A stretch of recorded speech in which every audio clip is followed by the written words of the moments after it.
Son cousin est détenu par les terroristes du Hamas depuis 15 mois.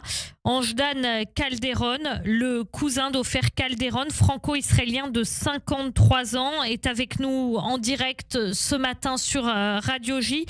Bonjour Anjdan Calderón. Bonjour Eva. On a un problème de son. On va essayer de vous joindre par téléphone parce que c'est très difficile de vous entendre ce matin. Alors Anjdan Calderón, effectivement, votre cousin est détenu par les terroristes islamistes depuis 15 mois, le Hamas, donc dans la bande de Gaza. Vous êtes franco-israélien, vous avez 53 ans et Ofer Calderón figure sur la liste de ceux qui doivent être relâchés dans un premier temps. C'est 33 otages que le Hamas doit relâcher, mais pour l'instant, vous avez peu d'informations ou aucune information sur son état de santé. Anjdan Calderón, vous avez témoigné à de nombreuses reprises, notamment à l'antenne de Radio J, concernant le sort d'Ofer Calderón, qui vivait donc au kibboutz de Nir Oz, le kibboutz de Nir Oz supplicié, effectivement, le 7 octobre, qui a perdu une grande partie de sa population. Et Ofer Calderón est comme Ohad Yahalomi, c'est les deux otages franco-israéliens qui restent aux mains du Hamas. Les deux otages français qui restent aux mains du Hamas doivent être normalement donc relâchés dans la première phase de cet accord. Anjdan Calderón, bonjour. Oui, bonjour Eva. Merci d'être avec nous en direct ce matin sur Radio J. Je le disais, donc votre cousin est détenu par les terroristes du Hamas depuis 15 mois. Ofer Calderón, franco-israélien de 53 ans, qui figure sur la liste des 33 otages que doit relâcher le Hamas, d'ailleurs comme l'autre otage français, Ohad Yahalomi.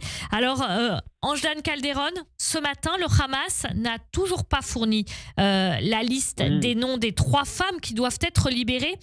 Et l'accord de cessez-le-feu et de libération des otages, par conséquent, semble remis en cause. Quel est votre état d'esprit ce matin ?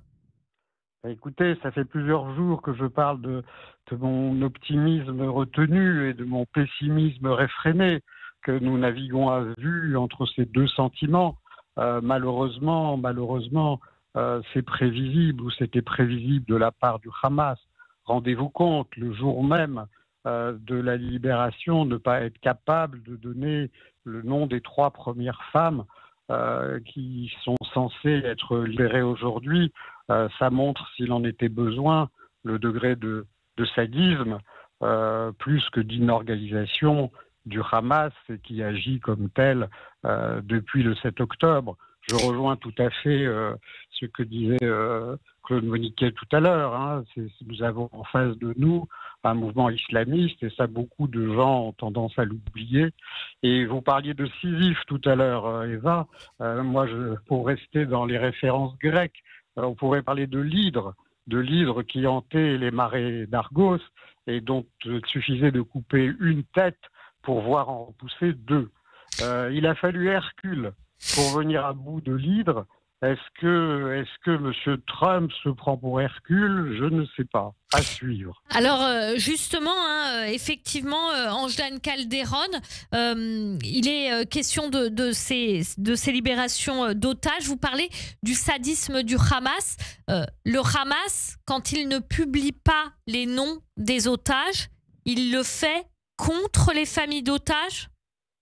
Il le fait contre les Gazaouis. Et ça, il faudrait le dire aussi. Il le fait contre les Gazaouis, contre lui-même sûrement pas, puisque lui, il manœuvre toujours en fonction de ses propres intérêts.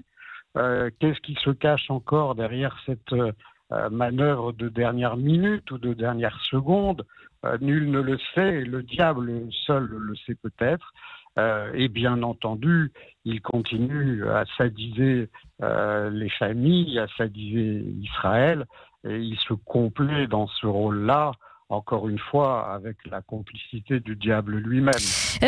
Anjdan Calderón, est-ce que vous avez malgré tout envie de dire merci à Donald Trump. Il a mis la pression, il a mis beaucoup de pression au gouvernement israélien pour accepter cet accord. Il a envoyé son représentant en Israël, même pendant Shabbat, qui est juif lui aussi, et qui a dit à Binyamin Netanyahou, ça s'est lu partout dans la presse israélienne, c'est Shabbat, Binyamin Netanyahou ne voulait pas le recevoir, et l'envoyé spécial de Trump a dit, grosso modo, je m'en fous, je veux parler des otages et on le fait maintenant. D'après vous, Ange-Dan Calderon, est-ce que si cet accord se débloque, il faudra remercier Donald Trump?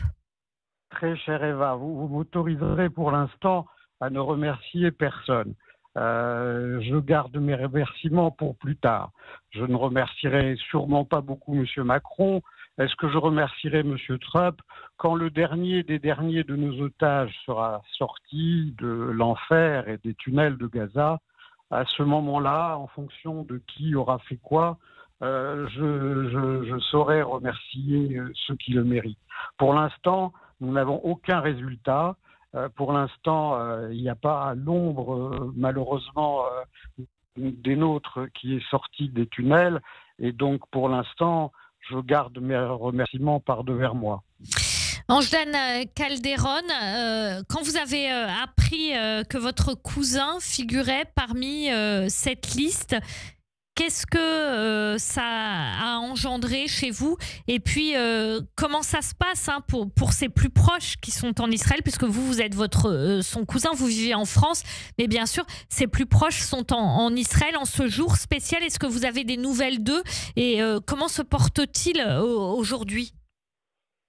Chère Eva, je suis sur Radio J. J'en suis content.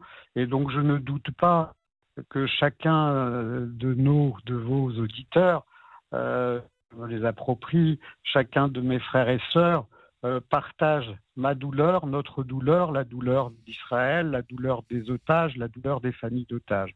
Je ne doute pas que tout le monde est dans le même état d'esprit. C'est que depuis le 7 octobre, nous vivons le chronomètre heure par heure, minute par minute, seconde par seconde. Et s'il en était besoin, aujourd'hui, c'en est encore la preuve.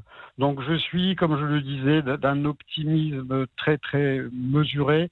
Je veux garder l'espoir, car c'est notre chant de ralliement, la tikva, l'espoir. Je garde l'espoir, je me garde d'un excès d'optimisme et je me garde aussi d'un excès de pessimisme. J'avance à vue, sans boussole, c'est pas vraiment le cas, je sais où est mon cap, mais comme disent step by step, comme disent nos amis anglais. Voilà dans quel esprit je suis. Et encore une fois, je le dis, redis, tant que Ofer ne serrera pas ça et Hadas dans ses bras en Israël, je resterai sur cette position, sans remerciement, sans excès d'amertume, sans excès d'optimisme et sans trop de pessimisme. Dernière réaction peut-être, on a appris effectivement ce matin que Tsahal avait mené récemment une opération spéciale dans la bande de Gaza et que le corps d'Oron Shaul, assassiné et capturé par le Hamas en 2014, avait pu être ramené en Israël. Ce type d'information, est-ce que c'est de matière à vous donner de l'espoir ? Oui et non, Eva, ça prouve encore une fois que c'est Tsahal qui rapatrie les corps de force.